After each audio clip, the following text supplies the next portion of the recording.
आज मेरा गला थोड़ा मोदी जी की नीयत की तरह हो गया है। आज ही सुबह साथी लक्ष्मण यादव से बात हुई तो उन्होंने बताया कि दिल्ली यूनिवर्सिटी जब मंडल कमीशन वाला आंदोलन चल रहा था तब मंडल के खिलाफ, सामाजिक न्याय की लड़ाई के खिलाफ यहां पर कुछ मनुवादियों ने क्रांति चौक खड़ा किया और आज मैं गुजरात से चलकर यह कहने के लिए आया हूं, उसको उल्टा करने के लिए, मनुस्मृति के खात्मे के लिए, सामाजिक न्याय को सुनिश्चित करने के लिए प्रोफेसर डॉक्टर रितु सिंह ने दोबारा क्रांति चौक यहां पर खड़ा किया, अंबेडकर चौक खड़ा किया है। 108 दिन साथी ने बताया था, बिल्कुल सही कहा कि डॉक्टर बाबा साहब अंबेडकर का कहना था कि किसी भी समाज की कितनी तरक्की हुई उसका मापदंड क्या है, उसका क्राइटेरिया क्या है। तो बहनों ने क्या तरक्की की, महिलाओं की क्या तरक्की हुई, उनकी क्या प्रगति हुई, उससे पता चलेगा। ये कहने वाले डॉक्टर बाबा साहब अंबेडकर आज हमारे बीच में जिंदा होते तो आज डॉक्टर रितु के साथ खड़े होते। साथियों, जैसा कि मैंने पहले रतनलाल जी से लेकर सभी साथियों ने, राहुल नागपाल जी ने, सभी ने बताया, ये केवल रितु का मामला नहीं है। रितु का मामला तो बहुत साफ है, उसमें तो दूध का दूध और पानी का पानी इन मनुवादियों की पुलिस ने खुद कर दिया है। तभी तो मुकदमा दर्ज हुआ है, तभी तो एफआईआर हुआ है, तभी तो चार्जशीट हुआ है। एट्रोसिटीज एक्ट का प्रावधान साफ तौर पे कह रहा है, यदि आप दलित और आदिवासी नहीं, और दलित और आदिवासी के हित को, उसके इंटरेस्ट के खिलाफ कोई भी मामला जाए, उस प्रकार का फर्जीवाड़ा आप करते हो तो वो एट्रोसिटी एक्ट के तहत वो मुकदमा होता है। सुप्रीम कोर्ट के, हाई कोर्ट के जजमेंट से इतने 60-70 सालों के दौरान इस मुल्क की हाई कोर्ट और सुप्रीम कोर्ट ने जो जूरिस्प्रूडेंस डेवलप किया है, उसका ये इंसल्ट है कि इस मोहतरमा की गिरफ्तारी नहीं हो रही। सुप्रीम कोर्ट ने तो यहां तक कहा, जस्टिस काजू और ज्ञानसुधा मिश्रा के जजमेंट में, कि यदि एट्रोसिटी एक्ट के तहत मुकदमा दर्ज हुआ है और यदि पुलिस गिरफ्तारी नहीं कर रही और उस मामले की शिकायत किसी executive magistrate, sub divisional magistrate, district magistrate, investigating officer और आईओ के सामने यह कंप्लेन किया जाए कि पुलिस गिरफ्तारी नहीं कर रही है, और उसके बावजूद यदि executive magistrate, sub divisional magistrate, SP और कलेक्टर गिरफ्तारी सुनिश्चित नहीं करवाते, तो जिसने एट्रोसिटी की है उसको तो क्रिमिनली चार्जशीट करना ही करना। इन अफसरों के खिलाफ भी डिपार्टमेंटल चार्जशीट होना चाहिए। लेकिन अब तो कानून कहां रहा है। मैंने एक ट्वीट किया और सीधा 2500 किलोमीटर आसाम की जेल में। आज प्रोफेसर रतनलाल जी के खिलाफ क्यों मुकदमे हो रहे हैं, क्यों मुझे आसाम की जेल में डाला, क्यों रितु को टारगेट किया गया। भाई, ये वही तो लोग हैं जो दलित समाज की, बहुजन समाज की एक नई पीढ़ी को तैयार करते हैं। अभी मैं 6 दिसंबर से बंबई गया था। चैत्य भूमि की जगह पर मुझे पहुंचते पहुंचते 2.5 घंटा लगा, और वो भी अगर गाड़ी में पहले स्टिकर चिपकाया था विधायक गुजरात से, तब जाकर जा पाया।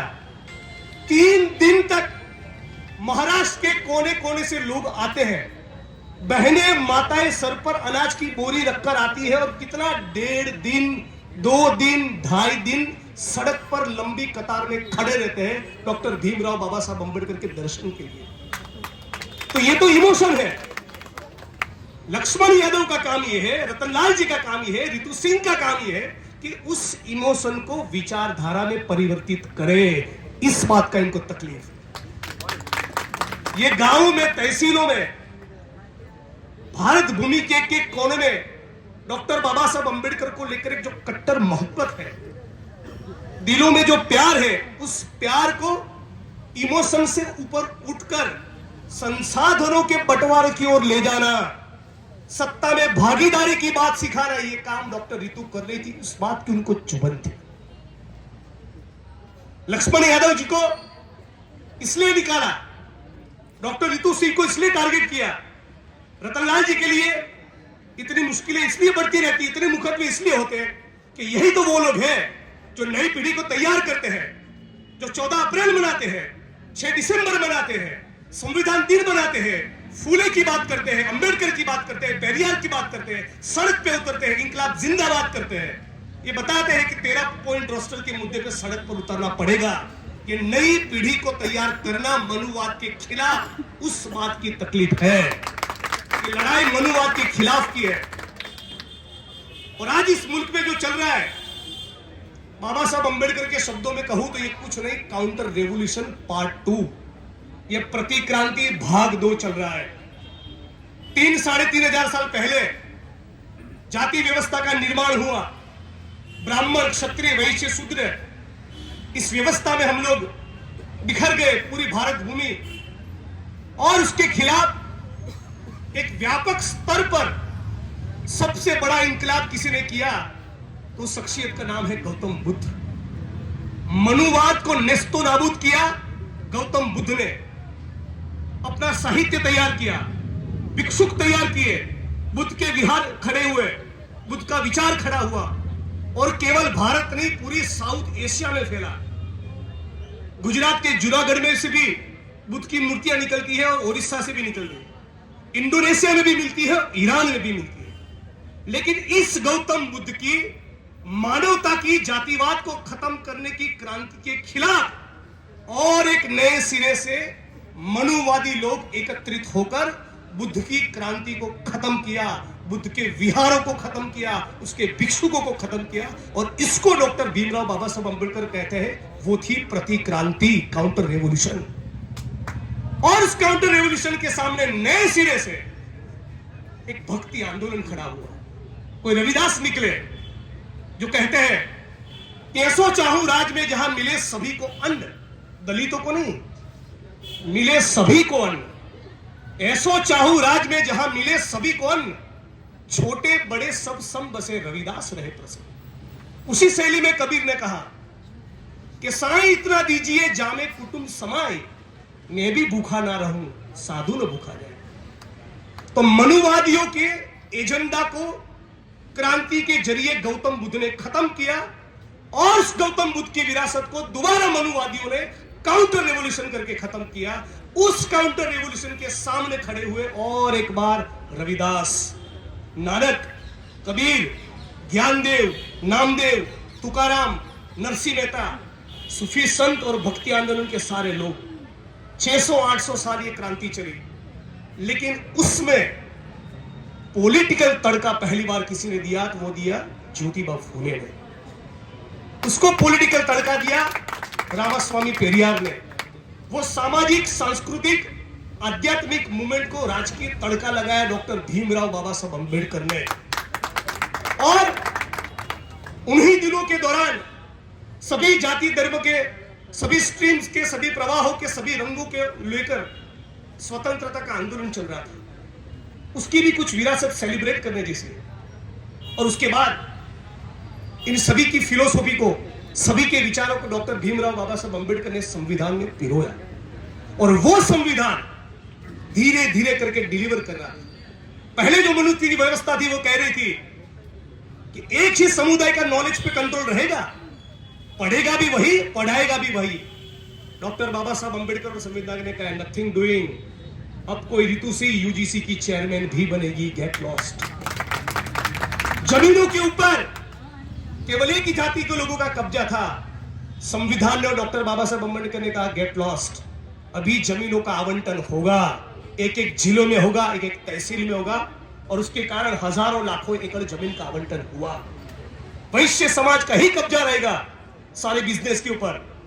अब कोई प्रोफेसर रतनलाल या उनका चचेरा भाई भी पटना के, दिल्ली के किसी मॉल में एडिडास का शोरूम भी कर सकता है। ये जो संविधान के कारण एक नई क्रांति शुरू हुई थी, उसके खिलाफ पिछले 10 साल से नरेंद्र मोदी की सरकार के शासन के दौरान काउंटर रेवोल्यूशन पार्ट 2 शुरू हो चुका है। उसके खिलाफ की लड़ाई में हम लोग यहां बैठे हैं।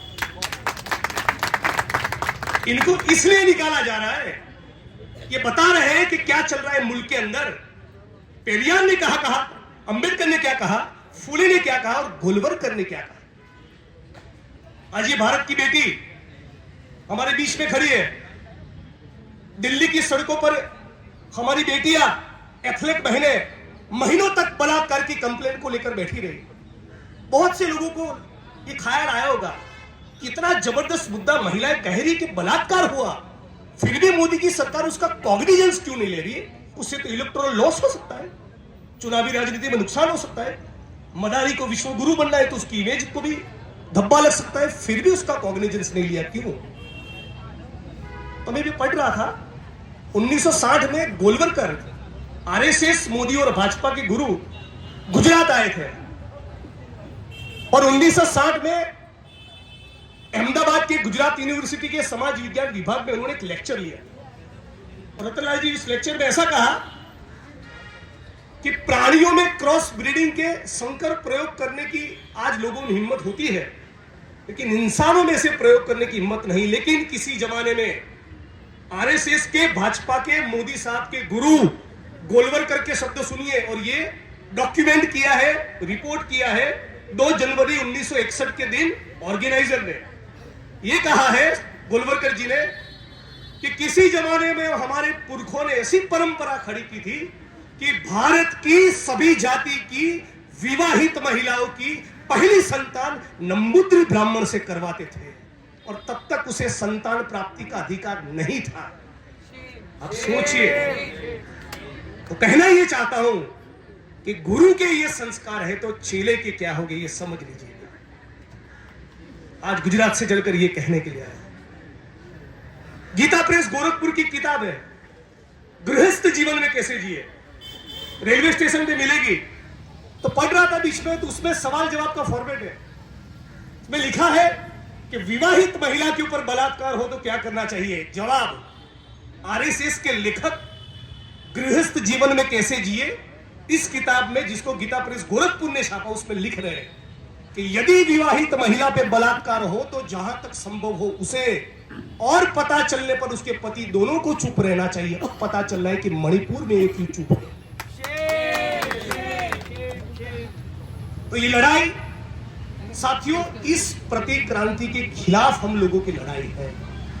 इन लोगों ने देखा कि ये धरने को फंड कौन कर रहा है, रितु जी के गुजरात में जिग्नेश दलितों का जो आंदोलन कर रहा है उसमें चंदा कौन दे रहा है। तो पता चला कोई ओएनजीसी का एम्प्लॉई है, कोई आईओसी का एम्प्लॉई है, कोई बैंकर है, कोई एलआईसी का एजेंट है, कोई एलआईसी का कर्मचारी है, कोई पटवारी है, कोई कांस्टेबल है, कोई पुलिस का इंस्पेक्टर है, कोई टीचर है। ये पूरा मिडिल क्लास कहां से तैयार हुआ उसका उन्होंने विश्लेषण किया है इन संघियों ने। तो पता चला कि ये सारे लोग बिहार के या गुजरात के किसी गांव के छोटी स्कूल में तैयार हुए। अब क्या हो रहा है प्रतिक्रांति के दौर में, महाराष्ट्र के अंदर आने वाले 1 साल के भीतर 67,000 सरकारी स्कूल बंद करने वाले हैं। न रहेगा बांस, न बजेगी बांसुरी। मतलब कि यदि दलित समाज का कोई एमपी, एमएलए, ओएनजीसी और आईएसी का कर्मचारी, कोई एडहोक का प्रोफेसर या परमानेंट प्रोफेसर, कोई आईएएस और आईपीएस यदि सरकारी स्कूल में जाकर तैयार हुआ है तो सरकारी स्कूल ही बंद कर दो और प्राइवेटाइजेशन इतना बढ़ाओ कि कोई आदिवासी, डीएनटी और दलित मजदूर का बेटा या बेटी सरकारी स्कूल के अलावा प्राइवेट स्कूल में दाखिला ले ही ना पाए। राइट टू एजुकेशन उसको केवल कागज पे रखो। स्कॉलरशिप मिलती है, थोड़ा बहुत भी टिक जाते ये लोग कैसे, तो पता चला स्कॉलरशिप इनको मिलती है। मोदी साहब की मेहरबानी से 4 साल तक 50 लाख से ज्यादा दलित और आदिवासी स्टूडेंट्स की स्कॉलरशिप को ब्लॉक कर दिया। और फिर आप विश्वविद्यालय में आते हो तो रितु की तरह उसको टारगेट करो, रतनलाल की तरह उसके ऊपर मुकदमे दर्ज करो। यानी कि ये पूरी एक प्रकार से जो 15-20 साल से हम लोग सुनते आ रहे हैं अम्बेडकरवादी साथियों से कि नए सिरे से मनुस्मृति को लागू करेंगे, नए सिरे से मनुस्मृति लागू हो चुकी है और हम तमाम लोगों का एक ऐतिहासिक कर्तव्य है कि चाहे आप प्रोफेसर हो या विधायक हो, एक नहीं 17.5 बार आपको सड़क पर उतरना पड़ेगा न्याय के लिए, समानता के लिए, संविधान की सुरक्षा के लिए और डॉक्टर भीमराव बाबा साहब अंबेडकर के सपनों को साकार करने के लिए। ये केवल व्हाट्सएप पे मैसेज सर्कुलेट करने से या फेसबुक की वॉल पर कुछ लिखने से नहीं होगा। ये बहुत अलग दौर में हम लोग गुजर चुके हैं। ये लोग घर के अंदर घुसकर आने वाले दिनों में अंबेडकरवादियों को टारगेट करेंगे। ये लोग फिजिकल वायलेंस भी कर सकते हैं। 25, 35, 40, 50 साल के दौरान इन संघियों ने, आरएसएस वालों ने जो हमारे बीच में तलवार और त्रिशूल बांटे हैं, ये अग्निवीर की जो सेना खड़ी हो रही है, ये ऐसे नहीं है। यशवंत सिंधे नाम का एक आदमी नांदेड़ की, महाराष्ट्र की कोर्ट में एफिडेविट करता है। क्या करता है एफिडेविट में? हम लोग बम बनाते थे, हिंदू बस्तियों में फेंकने के लिए बम बनाते थे और उस बम बनाने की प्रक्रिया में केमिकल ब्लास्ट होने के कारण हमारे आरएसएस और वीएचपी के लोग मारे गए।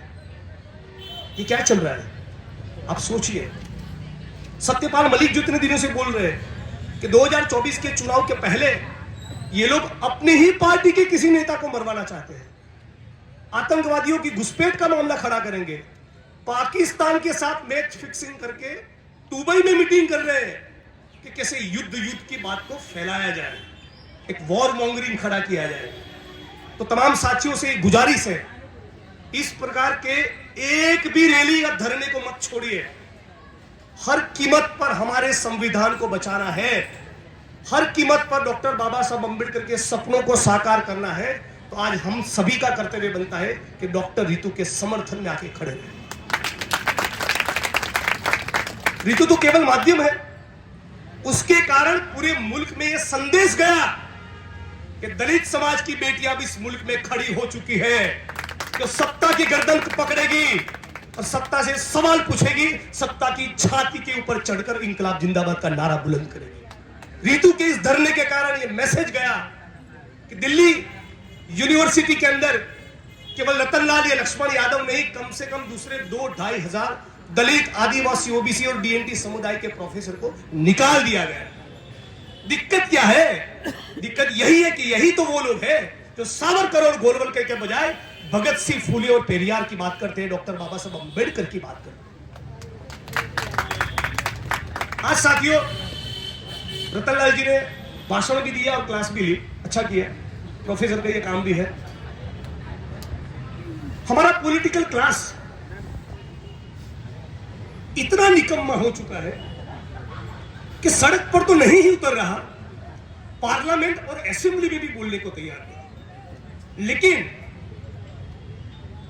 2 अप्रैल का भारत का जो बंद है वो बड़ा ऐतिहासिक आंदोलन में मानता है और इसलिए उसमें किसी भी नेता ने कॉल नहीं दिया था, किसी भी नेता का, पॉलिटिशियन का चेहरा उसमें नहीं था, किसी भी व्हाट्सएप के मैसेज के ऊपर, और फिर भी सरकार के खिलाफ भारत के इतिहास का एक ऐसा बंद हुआ जिसको आने वाली पीढ़ियां याद रखेगी। उन सड़क पर उतरने वाले भीम सैनिकों और अंबेडकरवादियों के बीच में 5 MP MLA भी इस मुल्क के नहीं थे।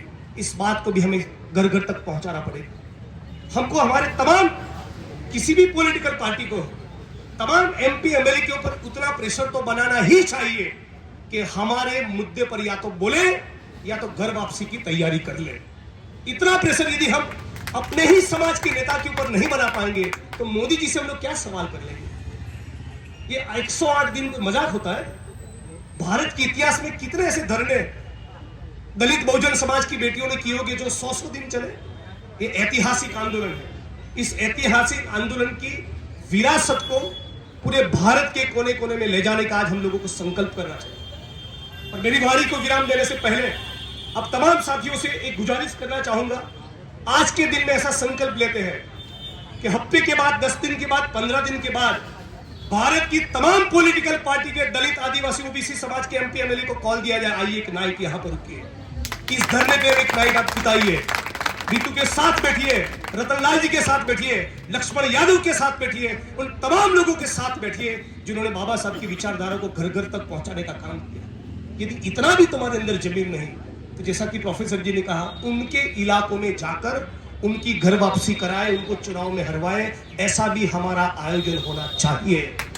बिना उसके उनकी भी नींद नहीं उड़ेगी। तो एक ऐसे कॉल देना चाहिए कि 15 दिन के बाद, 10 दिन के बाद, जब भी आपकी टीम, प्रोफेसर साहब, नागपाल जी, सब लोग साथ में मिलकर एक दिन तय करते हैं। भाषण दिन नहीं करोगे तो चला गया, यहां आकर एक नाइट आते, एक पूरा दिन 24 घंटा रहिए और फिर पता चले कि कौन सी पॉलिटिकल पार्टी का, कौन सा दलित आदिवासी ओबीसी समाज का नेता यहां पर मौजूद था और कौन नहीं था, और जो नहीं था उन सबके कपड़े उतारे।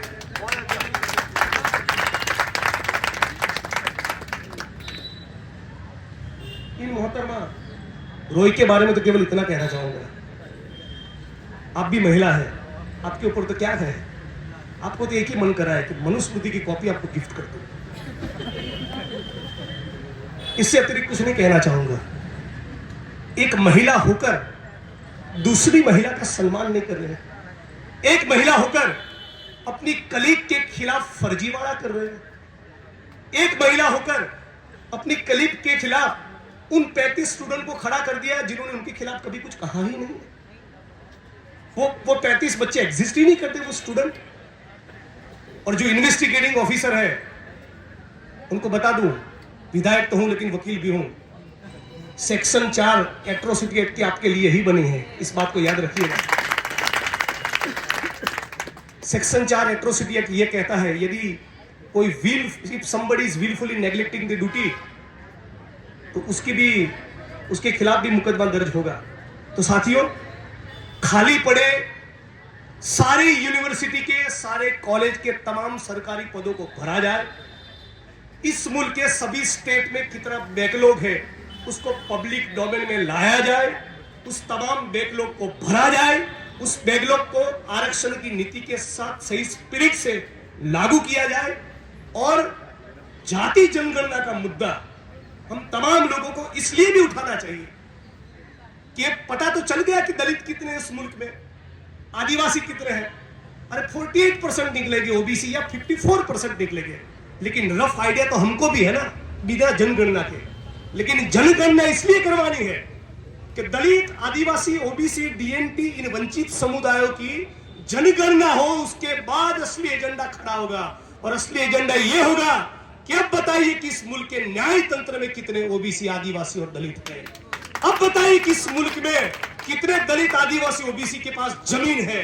अब बताइए कि इस मुल्क में माइनिंग के ठेके, बड़े बड़े टेंडर और कॉन्ट्रैक्ट किसको मिलते हैं। मामला, असली लड़ाई तो संसाधनों की है, असली लड़ाई तो शोषण के खिलाफ की है। तो जैसे कि रितु ने कहा कि लड़ाई किसी ब्राह्मण के खिलाफ नहीं, ब्राह्मणवाद, मनुवाद के खिलाफ है। और इसलिए इस बात को भी स्पष्ट करता हूं, यदि कोई फैक्ट्री है, उस फैक्ट्री के अंदर 300 ब्राह्मण समाज के मजदूर हैं, और यदि उसका शोषण करने वाला मालिक दलित है तो उसके खिलाफ भी है। यह है अम्बेडकरवाद, ये है हमारी सोच। ये अलग बात है कि उसका नंबर बाद में रखेंगे, उसका कार्यक्रम बाद में लगेगा, लेकिन हम सारे शोषण के खिलाफ खड़े हो, सारे अत्याचार अन्याय के खिलाफ खड़े हो। साथ ही डॉक्टर रितु के लिए एक जबरदस्त तालियों के साथ उसका स्पिरिट बढ़ाया जाए। और आने वाले दिन में कोई एक तारीख तय करके मैं दोबारा यहाँ आऊंगा, हम तमाम लोग मिलकर पूरे सम्मान के साथ इस मुल्क की सभी पॉलिटिकल पार्टी के सभी दलित नेताओं को, सभी आदिवासी ओबीसी नेताओं को एक दिन हमारे बीच धरने में बैठने का आमंत्रण देते हैं, और फिर पता चलेगा कि दूध का दूध और पानी का पानी क्या होता है। ये भी मैं तो 100 दिन के बाद आया हूं, लेकिन आप वो लोग हैं जिन्होंने रितु का अब तक समर्थन किया है। मैं बहुत से वीडियोस इन दिनों भी देखता रहा। लक्ष्मण यादव जी यहाँ पर आए, डॉक्टर वकील भानु प्रसाद जी भी यहाँ पर उपस्थित रहे, प्राचार्य साहब तो लगातार यहीं पर रहते हैं। आप तमाम लोगों की बदौलत ये 108 दिन का ये आंदोलन, ये धरना जीवित रहा है। आप तमाम लोगों को भी सैल्यूट करता हूँ, नील सलाम कहता हूँ, जय भीम कहता हूँ। और तमाम लोग साथ में मिलकर लड़ेंगे यार। ये धरती अपने आप की नहीं, किसी के बाप की है। धरना किसके बाप से है? ये सारी इस मुल्क में जितनी भी जमीन है ना, वो सारी जमीनों का इस दिन में बंटवारा होना चाहिए। सारे संसाधनों के ऊपर ये दलित, आदिवासी, ओबीसी कौन है? वो सारे मजदूर हैं। ये दिल्ली यूनिवर्सिटी हो या पार्लियामेंट का मकान हो, ये गुजरात की विधानसभा का मकान हो, किसी दलित, आदिवासी के खून और पसीने से बहा, यही इस मुल्क के असली मालिक है। इन मालिक की एक दिन जीत होगी, उस उम्मीद के साथ जय भीम, इंकलाब जिंदाबाद।